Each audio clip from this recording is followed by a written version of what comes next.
Shalom. Leo ni Jumatatu ya tarehe 3 ya mwezi Agosti ya mwaka 2026. Kipekee ninakukaribisha katika ujumbe wa neno wa Mungu kwa njia ya Rhapsody ya uhakika zinazoandaliwa na mchungaji Chris Oyakilome. Hii ni Rhapsody ya vijana maarufu kama Tivo. Mimi ni msomaji wako Blaza Sauka. Ujumbe wetu wa Rhapsody ya leo una kichwa kinachosema dumu katika neno, yaani baki katika muunganiko na chanzo chako. Kwenye Biblia katika waraka wa kwanza wa Petro sura ya kwanza mstari wa 23, neno la Mungu linasema, kwa kuwa mmezaliwa mara ya pili, si kwa mbegu iharibikayo, bali kwa ile isiyoharibika, kwa neno la Mungu lenye uzima lidumulo hata milele. Haleluya. Mchungaji anaanza kwa kusema tuzungumze kama vile kifaa kinavyopaswa kuunganishwa na chanzo cha umeme ili kuweza kufanya kazi. Kila kiumbe hai cha asili kinategemea mazingira yaliyoizalisha. Samaki huishi ndani ya maji tu kwa sababu miili yao imeumbwa kupata oksijeni hapo. Walakini wanyama wa kwenye ardhi wanategemea hewa na ardhi kwa ajili ya muunganiko na maisha. Kiumbe chochote kinapotenganishwa na chanzo chake cha asili kinadhoofika haraka na kufa. Kanuni hii rahisi ya maisha inafunua ukweli muhimu wa kiroho. Katika kitabu cha Mwanzo, Mungu alisema, maji yajawe kwa wingi na kitu kiendacho chenye uhai. Hii ni Mwanzo sura ya kwanza mstari wa 20. Aliamuru maji yazalishe samaki na viumbe wengine wa baharini. Ndiyo maana samaki wa baharini wanapaswa kubaki majini ili kuishi, kwa sababu hicho ndicho chanzo chao. Kama ungepaswa kuchukua samaki nje ya maji na kumweka katika meza iliyopambwa, atakufa kwa sababu ametenganishwa na chanzo chake. Katika namna hiyo hiyo, Mungu alisema nchi na izae kiumbe hai kwa jinsi zake, mnyama wa kufugwa nacho kitambaacho na wanyama wa mwitu kwa jinsi zake. Ikawa hivyo. Hiyo ni Mwanzo sura ya kwanza mstari wa 24. Hivyo wanyama wote wanaoishi katika ardhi walitoka ardhini, na ndiyo maana wanapaswa kubaki kwenye ardhi ili kuendelea kuishi.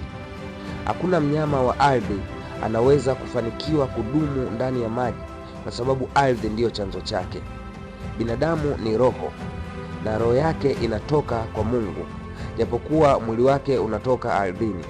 Binadamu yoyote anapotenganishwa na Mungu, yaani chanzo chake, anakufa. Ndiyo maana Yesu alisema kwamba mtu kama huyo anapaswa kuzaliwa mara ya pili.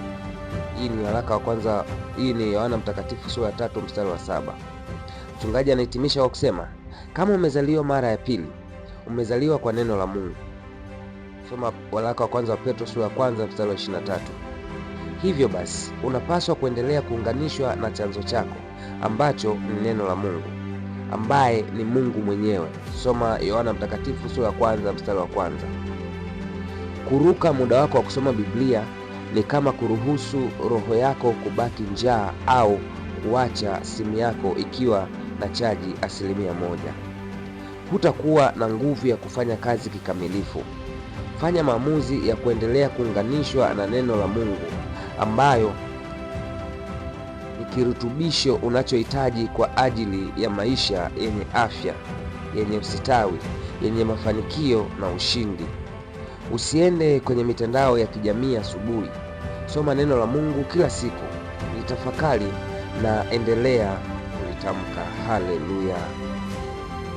Ingia ndani zaidi. Kwa wakati wako utasoma Yohana Mtakatifu sura ya kwanza mstari wa 12 na wa 13.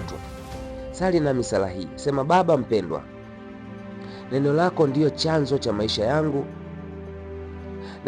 na kirutubisho changu. Ninaomba kwamba njaa yangu kwa ajili ya neno lako iongezeke kila kukicha, kunifanya niendelee kuunganishwa nalo kwa undani zaidi. Ninakushukuru kwa sababu ninavyozidi kukua katika neno, ninafanya kazi kwa ufanisi zaidi katika maisha yangu.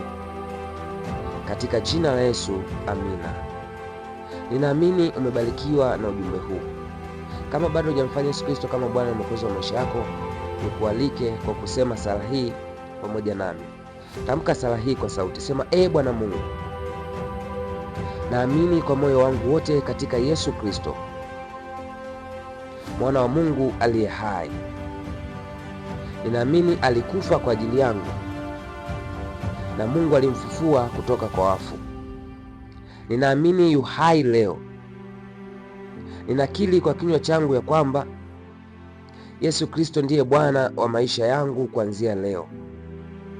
Kupitia yeye na katika jina lake ninao uzima wa milele. Nimezaliwa mara ya pili. Asante Bwana kwa kuiokoa nafsi yangu. Sasa mimi ni mtoto wa Mungu. Haleluya! Hongera sana. Sasa wewe ni mwana wa Mungu. Umebarikiwa.